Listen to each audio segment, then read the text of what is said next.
with delight when we saw that we were all in the same class. But then Mrs. Espinosa laid it on us. She was giving us homework on the very first day, and not just homework, but a major project. Bellwood didn't have only one story of its past, she said. Instead, it had countless stories, each featuring different people.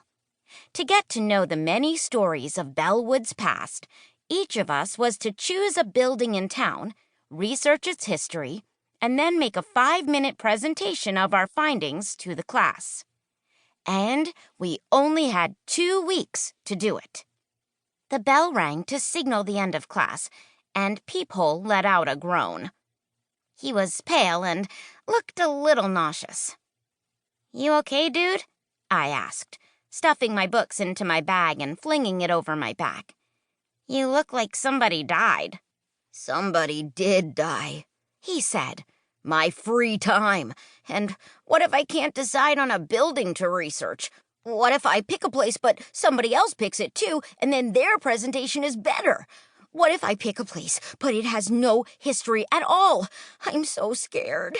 "Don't worry, Peephole," Paul said, giving him a supportive slap on the back. "We'll help you find a good place." Being scared of homework might sound weird, but only if you didn't know Peephole. See, he was pretty much the opposite of me. My parents liked to say I was born without 2 things, hair and fear. I eventually grew hair. Long electric blonde hair that cascaded all the way down my back. But fear never sprouted.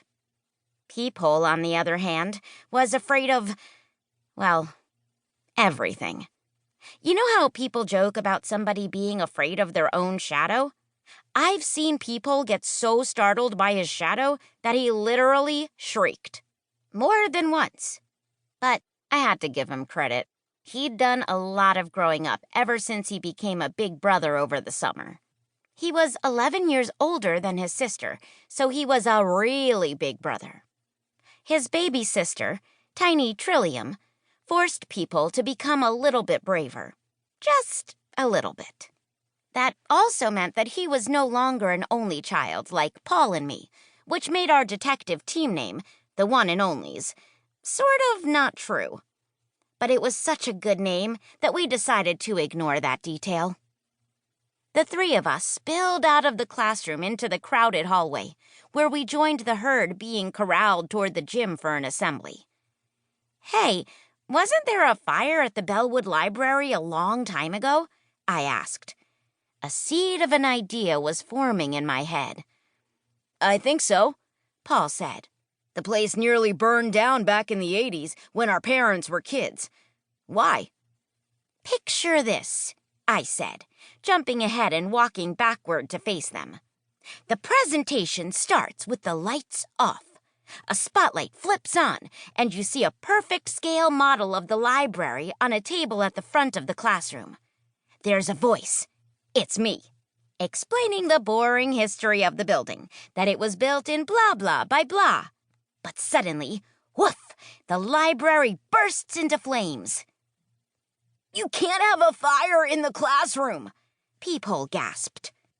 "Sure I can," I shrugged.